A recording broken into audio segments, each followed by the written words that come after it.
오늘 말씀 같이 보실 때 라합이라는 여인 본문 여호수아 2장 1절부터 15절 말씀 가지고 함께 나누도록 하겠습니다. 잔잔한 바다 위에 한 척의 전함이 항해를 하고 있었습니다. 그 전함의 이름은 비스마르크였습니다. 독일의 전함입니다. 2차 대전 중에 히틀러의 지시에 의해서 영국 해군을 무찌를 목적으로 대서양을 장악할 목적으로 만든 그 전함입니다.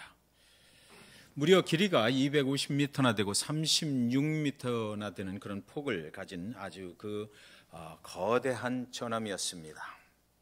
그 전함에는 8개의 대포를 장치가 되어 있고 수십 가지의 강력한 무기들을 싣고 세계 대전을 승리로 이끌 야망을 가지고 대서양을 항해를 하고 있던 중이었습니다.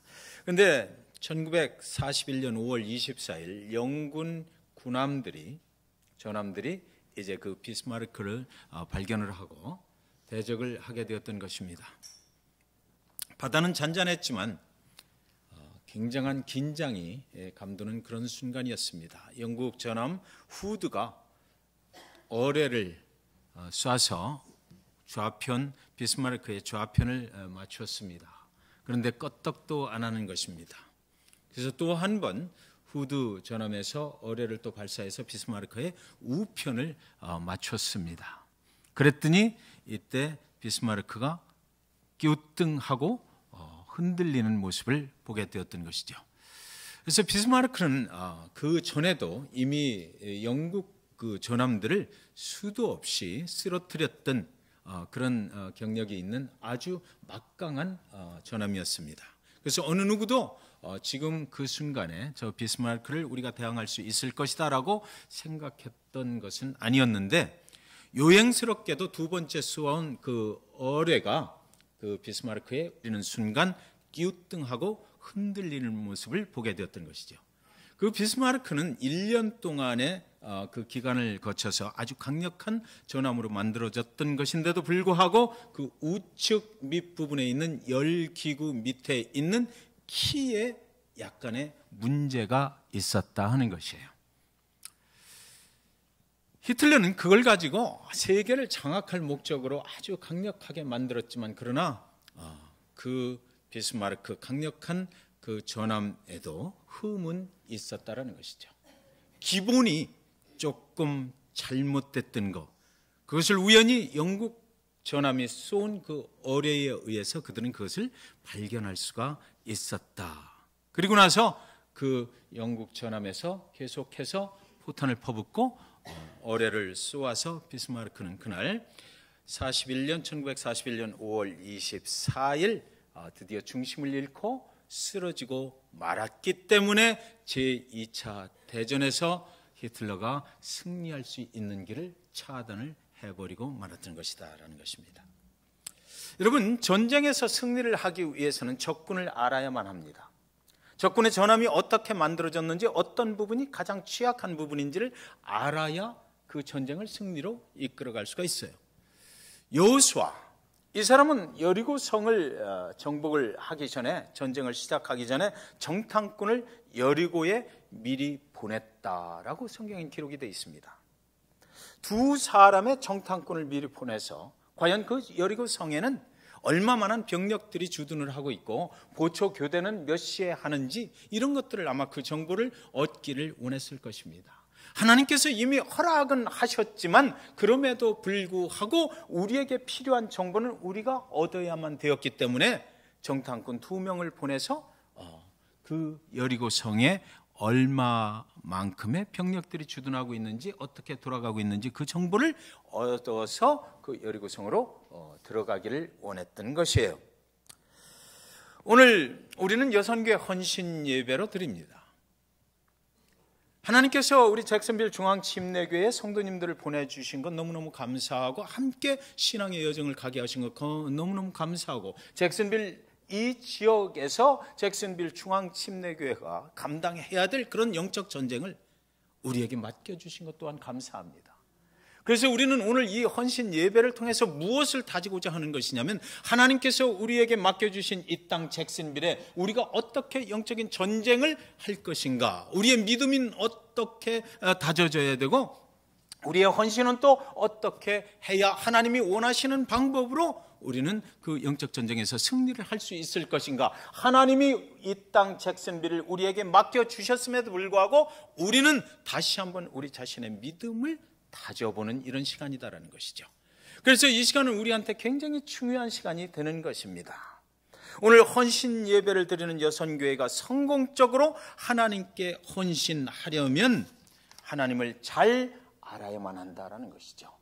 전함은 상대방 전함의 그 취약한 부분, 또 어떤 부분이 가장 강한 부분인지, 우리가 어느 쪽을 어뢰로 쳐야 되는지를 알아내야 전쟁에서 승리할 수 있지만, 그러나 우리 여선교회는 영적 전쟁에서 승리를 하기 위해서는 누구를 알아야 된다? 하나님을 잘 알아야 된다는 것입니다.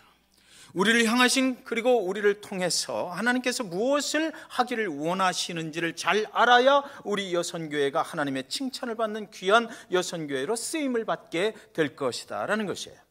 오늘 우리 여선교회 성도님들의 영혼과 마음과 혼과 모든 육신 속에는 오직 하나님만 거하시고요, 그 영광을 하나님께 드리기를 주님의 이름으로 간절히 축원드리는 것입니다. 왜냐하면 영적 전쟁은 우리가 하는 것이 아니고 누가 하신다? 하나님께서 하시는 것이기 때문에 그렇습니다.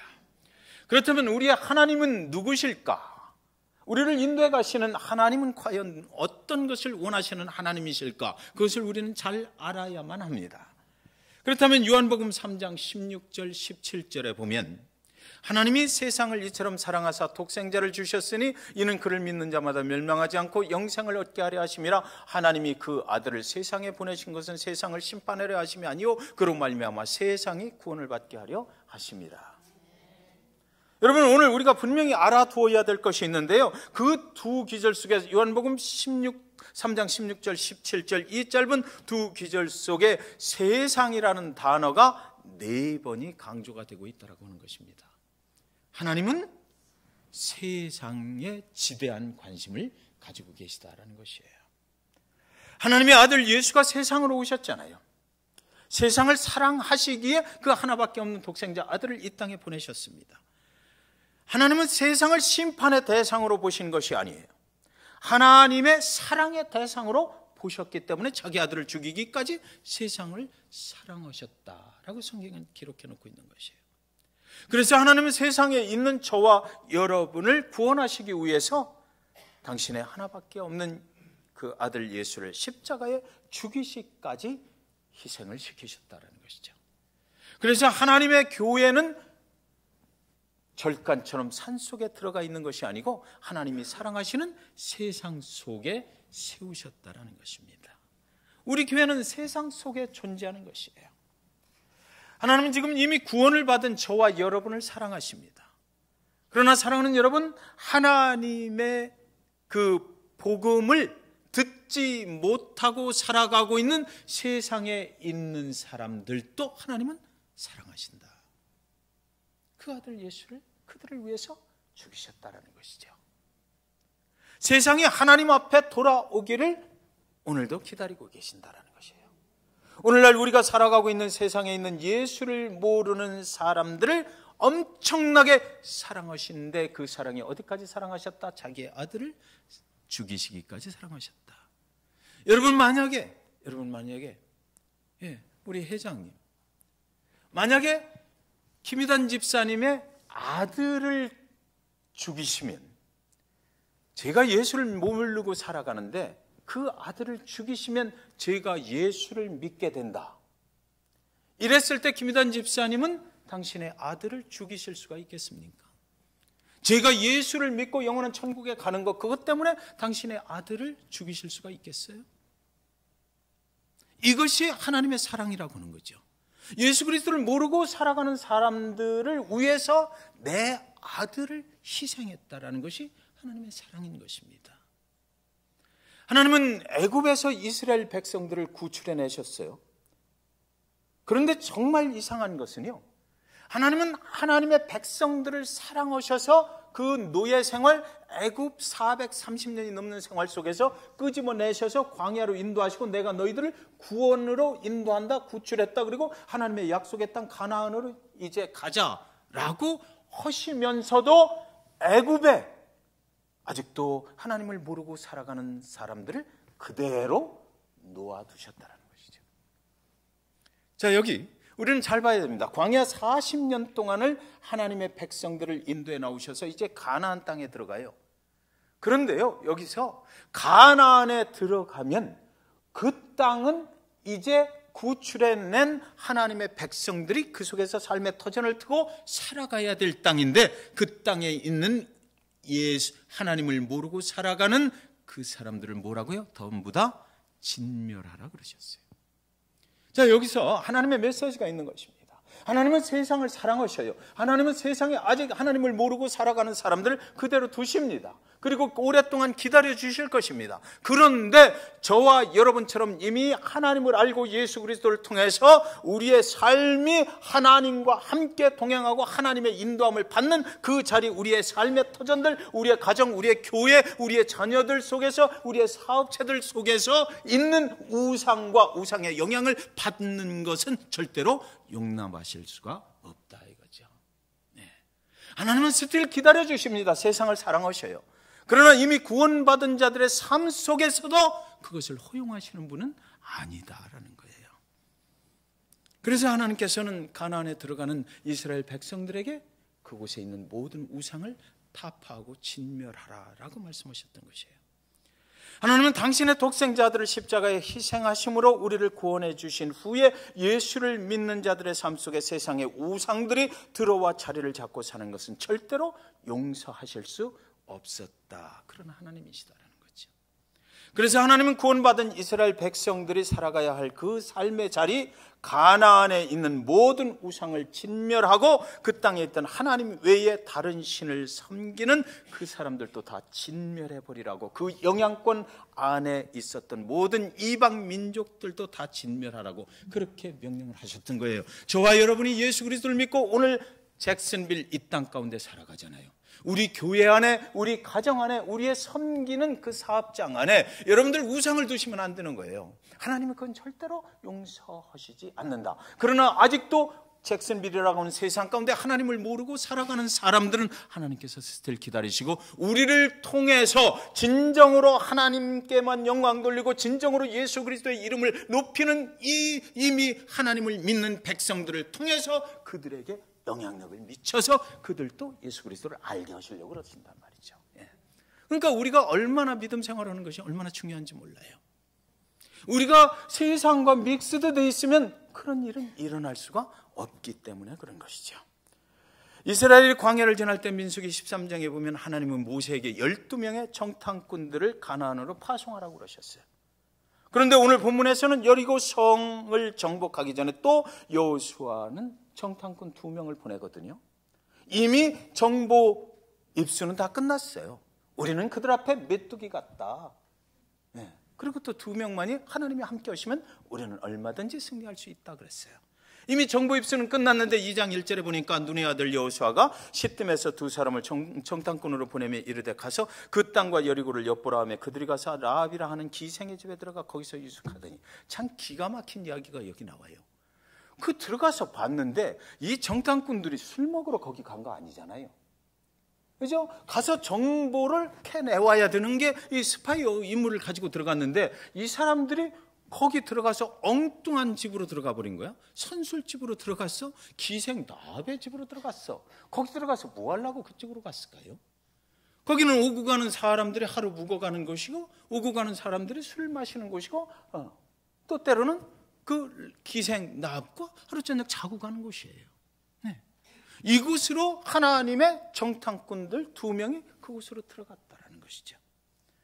여호수아는 아무리 하나님께서 우리에게 맡겨준 땅이지만 정보가 필요했다라고 생각했을 거예요.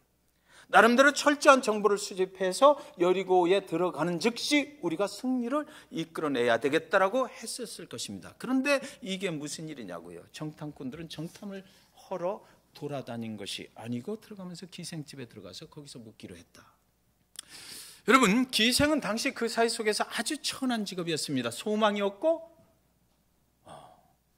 마치 나는 이렇게 살다가 인생 끝내고 말겠구나라는 그런 생각을 가지고 살아가는 그런 사람의 하나였을 것입니다. 신학자들이 말하기를 거기는 그냥 우리가 얘기하는 그런 기생집이 아니고 선술집이었을 것이다, 주막집이었을 것이다. 오고 가는 사람들이 하루 정도 묵어가는 그런 곳이었고, 때로는 기생나앗과 하루 저녁 자고 갈 수 있는 그런 곳이었을 것이다 얘기합니다. 성경에 기록된 여인의 이름 중에 여러분 다 살펴봐도 그냥 창녀가 됐던 사람도 있고 때때로 이렇게 인생을 바꿔가면서 산 여인들의 이름이 기록이 되고 있지만, 그러나 라합에게만큼은 분명하게 항상 따라가는 한 단어가 있었는데 기생 라합이었다라고 그래요. 왜 그럴까? 그 사이 속에서 너무나 절망적인 인생을 살고 있는 한 여인이었기 때문에 그렇습니다. 아마 정탐꾼들은 그곳에는 사람들이 많이 오고 가는 곳이니까 그곳에 사람들을 통해서 정보를 또 얻을 수도 있었지 않을까 생각하는 사람들도 있어요. 그런데 그때부터 사태가 아주 급박하게 돌아갑니다. 정탐꾼들이 그 집에 들어가자마자 아주 사태가 급박하게 돌아가요. 정탐꾼들이 라합의 집에 들어갔다고 누군가가 왕에게 알려주었고, 또 병사들이 와서 라합을 신문하기 시작하는 것이에요. 그때 라합은 이미 그들을 지붕 위에 숨겨준 그런 뒤였습니다. 그리고 아주 침착하게 그 병사들에게 담대하게 어디서 온 사람들인지 모르지만 그들이 여기 왔었다, 그리고 잠시 머물고 이미 나갔는데 그때가 성문을 닫을 때쯤이니까 빨리 쫓아가면 잡을 수 있을 것이다 라고 아주 새빨간 거짓말을 그들에게 합니다. 그렇게 병사들을 따 돌린 후에 정탐꾼에게 라합이 말하기를 뭐라고 그러냐면 2장 9절부터 10절까지 보면, 말하되 여호와께서 이 땅을 너희에게 주신 줄을 내가 아노라. 우리가 너희를 심히 두려워하고 이 땅 주민들이 다 너희 앞에서 간담이 농난이 있는 너희가 애굽에서 나올 때 여호와께서 너희 앞에서 홍해 물을 마르게 하신 일과 너희가 요단 저쪽에 있는 아모리 사람의 두 왕 시온과 옥에게 행한 일, 곧 그들을 진멸시킨 일을 우리가 들었음이니라. 자, 선술집의 장점이라고 하는 건 그거죠. 소문이 잘 들린다는 것이에요. 오는 사람들마다 다 이야기를 하고 가니까. 그런데 그 기생 라합이 들은 이야기 중에 잊혀지지 않는 그 자기 가슴 속에 자꾸만 새겨지는 것이 있는데, 이스라엘 백성들을 애굽에서 구출해낸 그 하나님이 그들을 그냥 두지 아니하시고 홍해물을 마른 바닥으로 건너게 하신 그 하나님이 그들을 그냥 두지 아니하시고 광야를 지날 때마다 구름기둥과 불기둥으로 인도해 오신 그 하나님이, 그들을 구원자가 되시는 그 하나님이 이제 이 여리고 성을 지나서 하나님의 약속하셨던 땅, 그 가나안으로 들어올 것이다 라는 소문이었어요. 그곳에서 정말 기생의 입장이 되어서 살아가고 있었던 어느 날 자꾸 들려오는 소리가, 오고 가는 사람들마다 그 소리, 하나님의 소리가 들리는 거예요. 그러면 내가 이 땅에서 여리고 성에서 앞으로 계속해서 내 가족들과 함께 이 짓을 해가면서 계속 살아가야 될 것이냐, 나는 소망이 없다, 절망이다, 내 인생 끝나버렸네 라고 생각하고 있을 때 이 여인에게 들려오는 소망의 소리는 바로 이스라엘 백성들을 구원하셔서 여기까지 인도해 오시는 그 하나님, 나도 저 하나님을 붙잡으면 되지 않겠는가, 내가 내 인생 새로 바꿔서 살 수 있는 절호의 찬스가 지금 내 앞에 오고 있지 않는가라고 생각했다는 것입니다. 소문을 듣고 그런 생각을 하게 됐다는 것이죠. 이곳 사람들이 그래서 굉장히 두려워하고 있다.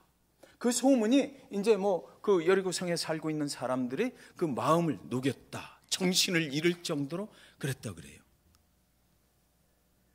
11절에 보니까 우리가 듣자 곧 마음이 녹았고 너희로 말미암아 사람이 정신을 잃었나니 너희의 하나님 여호와는 위로는 하늘에서도 아래로는 땅에서도 하나님이시라. 상천하지의 하나님이시라. 모든 일을 그분이 계획하신 그 약속하신 대로 행하시는 그런 하나님이시다. 내가 아는 하나님, 내가 들은 하나님은 그런 하나님으로 들었다라는 것이에요. 그래서 이곳에 있는 사람들이 이제 그 소식을 듣고 나서 정신이 다 잃어버릴 정도로 두려워 떨고 있다는 것이죠. 그러니까 지금 이 여인이 하는 이야기는 뭐예요? 오기만 하면 여리고성은 하나님의 땅이 되어버린다는 것이죠. 그러면 내 입장을 어떻게 해야 돼? 하나님께서 분명히 승리하신다. 그렇다면 나도 하나님을 붙잡으면 된다는 것이죠. 네.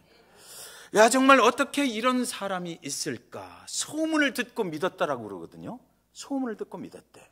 하나님이 너희에게 하신 일을 듣기만 했는데 우리의 마음이 녹아버렸다. 우리의 정신이 나갔다. 상천하지에 오직 너희의 하나님이 최고로 강력하신 하나님이시다라고 나는 믿는다. 소문을 통해서 나는 그것을 믿는다라고 이 여인이 고백하는 것입니다. 믿음은 그래서 어디에서 난다고요? 들음에서 난다. 이 성경이 진리예요. 그래서 정말 그런 일이 우리에게도 일어날 수 있는 것일까요? 아멘. 여러분, 갈릴리 바다에 폭풍이 일어나던 날 밤에 예수님은 베드로에게 뭐라고 그러셨어요? 오라 그랬어요. 오라. 단어 한마디, 단어 한 단어. 오라 그랬거든요. 그 오라라는 그 한마디만 했는데 베드로는 그때 당시에 그 말을 믿은 거예요. 그러니까 베드로가 주님하고 함께 있을 때 미리 무리를 걸을 때는 왼발이 먼저 나가야 돼라고 연습하지 않았어요. 상황이 지금 베드로가 어떤 상황에 있어요? 제자들이 지금 죽을 상황이야. 소망이 없어요. 거기서 어떻게 자기들 스스로 해서 살아나갈 방법이 없는 거야. 소망이 없고 절망이 없고 어두운 폭풍우는 내려치는 그 밤바다에서 지금 현재 베드로의 마음속에 무슨 생각이 생겨? 저분이 주님이다라는 것만 확인이 딱 되니까 무슨 소리를 해도 난 주님께도 달려갈 필요가 있는 거예요. 그래야 사는 거니까. 네, 그래야 사는 거니까. 그래서 오라라고 하는 그 한마디에 자기 생명을 걸고 갔던 거죠. 아프리카 선교사로 헌신을 했던 라인이라는 사람이 있는데 그 사람이 이 상황을 이렇게 설명을 했더라고요.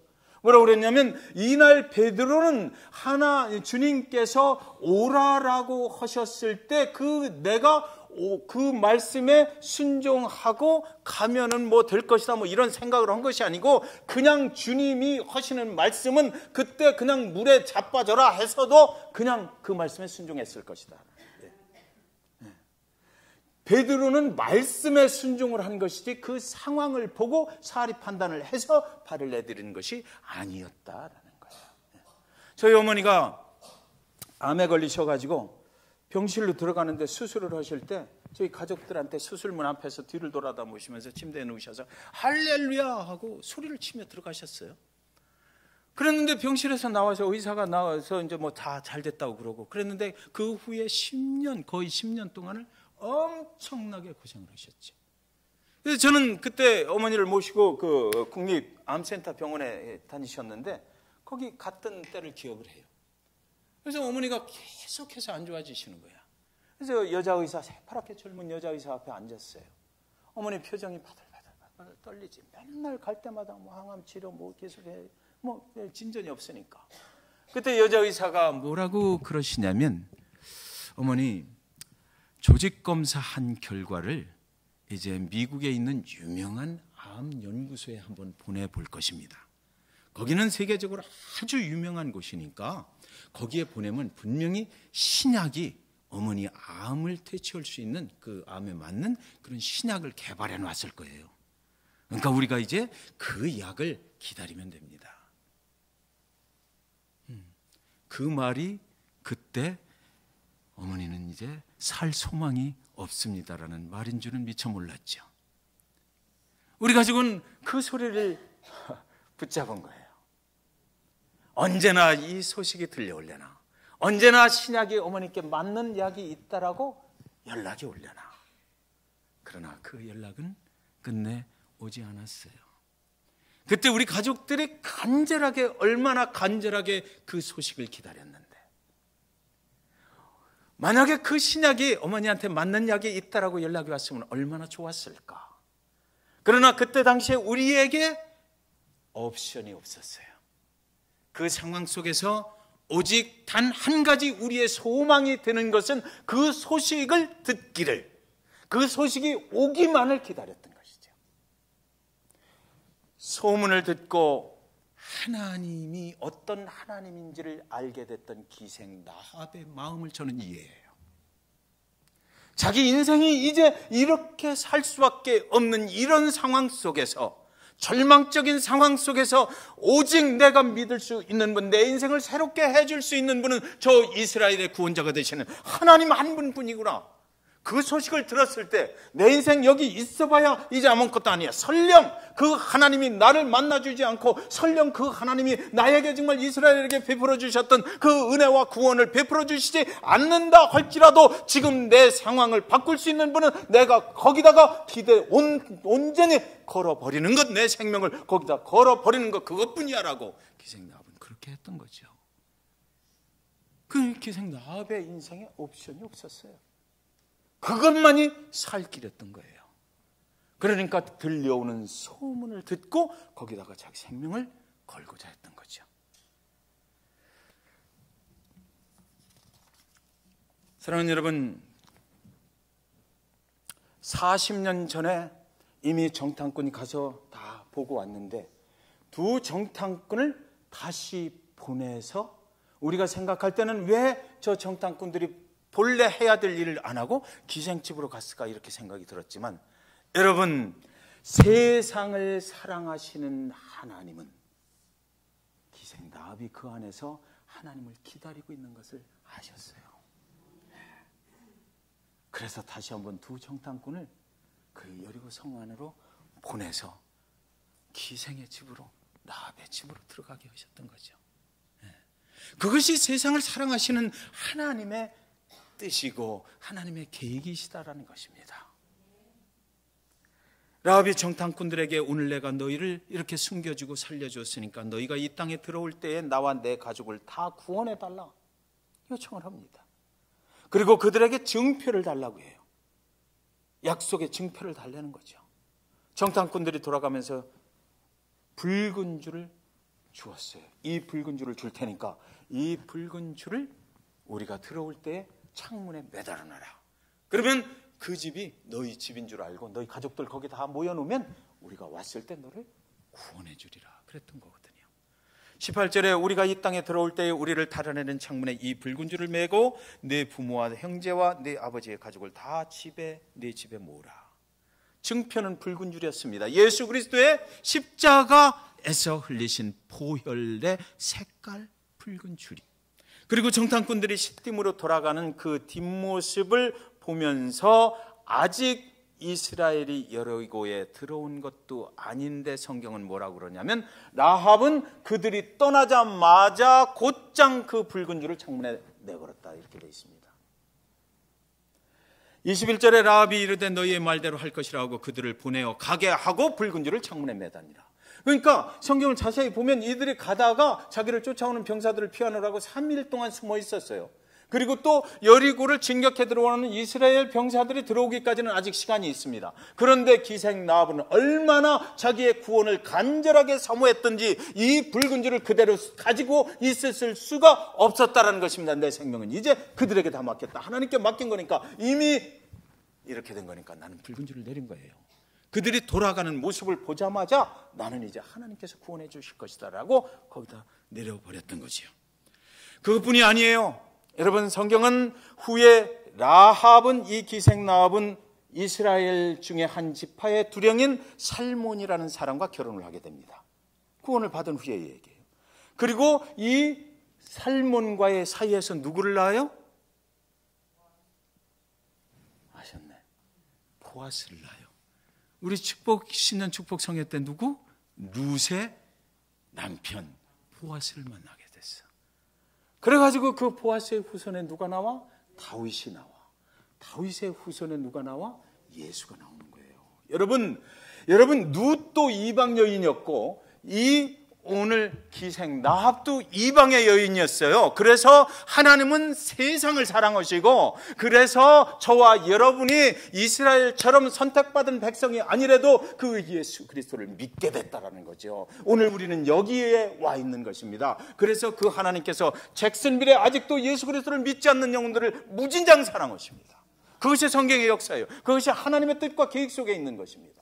저와 여러분이 오늘 여선교회 헌신 예배로 하나님 앞에 나아가는데 우리 여선교회가 이제는 하나님의 사랑 안에 있습니다. 그 이야기는 무엇이냐면 은혜와 값없이 받은 그 은혜와 하나님의 구원의 역사에서 감사해서 살아갈 때 우리의 초점이 누구의 마음과 같아야 된다? 하나님의 마음과 같아야 된다. 잭슨빌에 있는 아직도 예수 그리스도를 모르고 살아가는 영혼들을 하나님의 마음으로 품고 포용하고 사랑할 줄 알아야 되겠다라는 거예요. 그것이 하나님의 뜻입니다. 그리고 우리가 어떻게 하나님을 만나고, 여러분 개개인에게는 하나님을 만난 스토리가 있어요. 내 스토리가 아니라 나의 인생을 변화시켜 주신 그 위대하신 하나님이 내 인생에 어떻게 역사하셨는지 그 스토리가 있거든요. 그 스토리가 어떻게 돼야 돼? 하나님이 사랑하시는 세상 속으로 나가야 된다는 거죠. 그래서 그곳에서 나도 언젠가 잭슨빌 중앙침례교회 여선교회 회원들처럼 나도 언젠가 내 인생 좀 변화받고 하나님 안에서 믿음 좋은 사람으로 축복받는 사람으로 살기를 간절히 사모하고 있으나 아직도 예수를 먼저 믿은 자들과 접점이 없어서 연결되지 않아서 기다리고 사모하고 있는 그 사람들의 귀에 들어가야 된다. 그것이 오늘 이 기생라합을 통해서 우리에게 주는 하나님의 메시지입니다. 그래서 저와 여러분, 이제 우리가 어떻게 믿음 생활하는지, 하나님은 우리 삶에 어떻게 위대한 일들을 이루셨는지 그 소문을 밖으로 내보내시기 바랍니다. 내보내셔요. 하나님은 내 인생을 이렇게 바꾸셨다 간증하시고, 그래서 그 소식을 듣고 소문을 듣고 많은 영혼들이 하나님 앞에 돌아오는 그런 역사에 크게 쓰임 받으시는 복된 그런 여선교회 회원들 다 되시기를 이 시간 주님의 이름으로 간절히 축원드립니다. 기도하겠습니다.